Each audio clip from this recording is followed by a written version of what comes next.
Yo, first of all, military TikTok is out of control right now. Oh.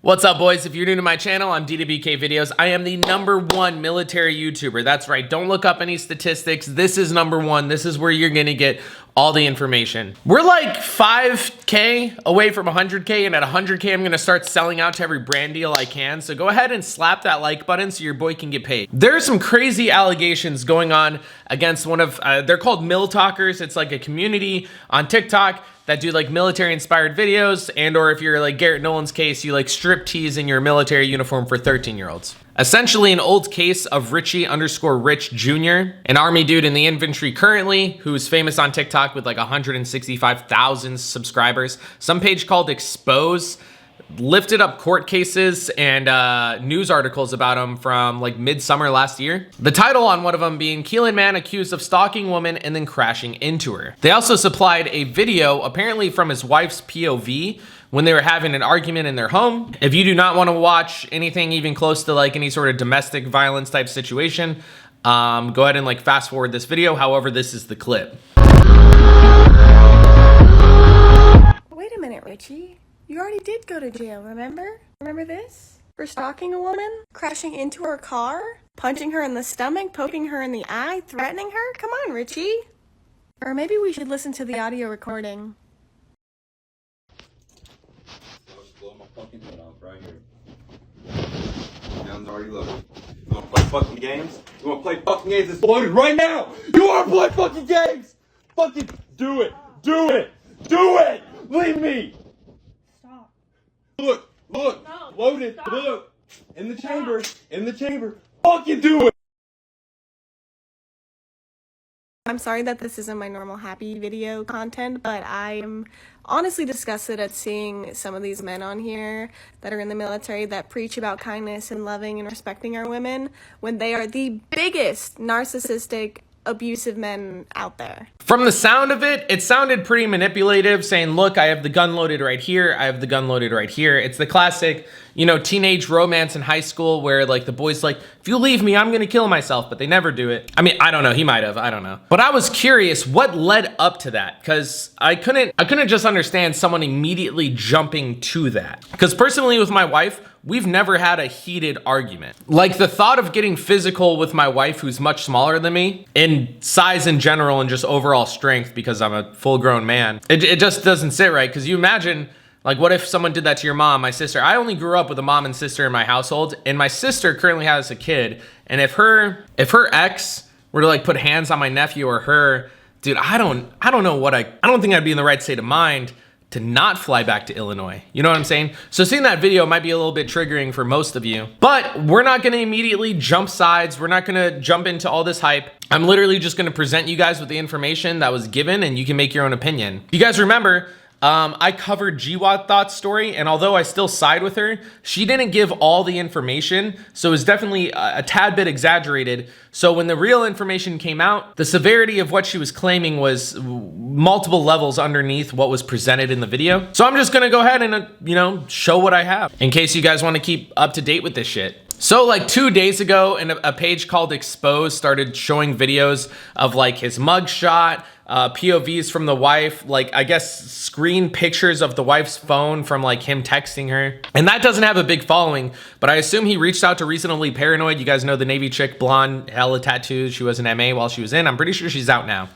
Reach out to her and she used her platform to launch it, and now everyone else is jumping on, and there's actually a hashtag saying Expose Richie.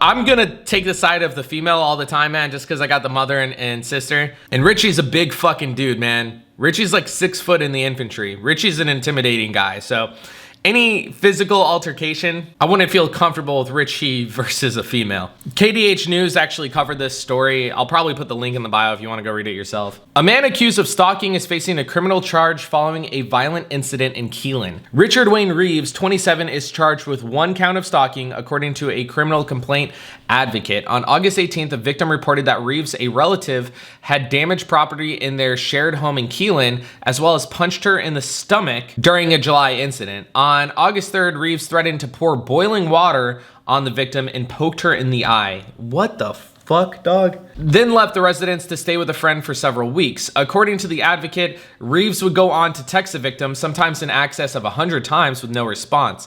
The victim stated that she believes Reeves was following her and are somehow monitoring her information on her cell phone. She stated she saw him parked outside both the home she was staying in or her job while she was at work. The Keelan Police Department officer noted Reeves had called the victim 155 times. On September 7th, the victim was leaving her place of employment when Reeves arrived in his vehicle, parking behind her and thus preventing her from leaving the location.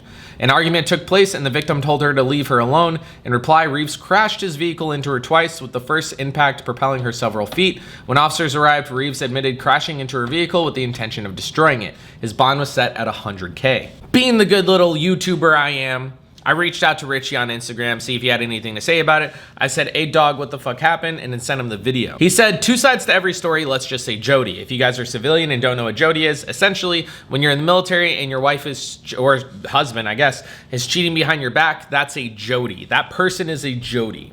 Because there's a stigma while you're on deployment, Jody is taking care of your girl while you're at home." I do believe there's two sides to every story. However, I mean, this one looks pretty one-sided. Who knows, man? Maybe Richie has some like mental health problems he was dealing with. Maybe some like bipolar shit. I'm not making an excuse for him, bro. If someone touched my fucking mom, oh shit. But he did come out on TikTok and show this video, basically saying, yeah, he's in therapy. It's an open case. All right, so by now we already know what's going on. I want to start off by saying all the threatening messages to me to harm me and for me to harm myself, I would really appreciate if it would stop. This was an incident that happened back in August, and I've been receiving proper treatment and therapy since, and I've came a long ways. I am going to continue to make content because it's what I love to do. If you want to stick around for that, I would appreciate it. If not, you can leave, it's okay. Just remember that there's 20 sides to this story. This is a pending and open investigation, therefore I will not be making any more comments about the matter. I love y'all and hope you have a blessed day. All right, so man, if your relationship ever gets to a point of like physical abuse, threatening, anything like that, you guys should just call it, bro. Cancel it, cut it, because there's stuff that's not fixable. That's why I never get why you see these stories of like women staying with like dudes who have abused them in the past. Like, bro, that's not fixable. After they genuinely ever like put hands on you, it will never be the same again. I'm sure this is gonna resonate with some of the females who watch my video. Let me know what you guys think about it in the comments. I mean, I'm just curious if there's more to the story, but apparently he can't speak about it till the case is closed. So maybe we'll retouch this, you know, in a couple months. Or if he just openly announces, be like, hey man, yeah, I fucked up. But then, until then, who knows? And I'll see you guys in the next one. Don't forget, April 10th, we are launching our soap company. I've already done a bunch of pre-orders. We're gonna become the biggest YouTube soap empire. No, that's not a joke. I literally sell fucking soap.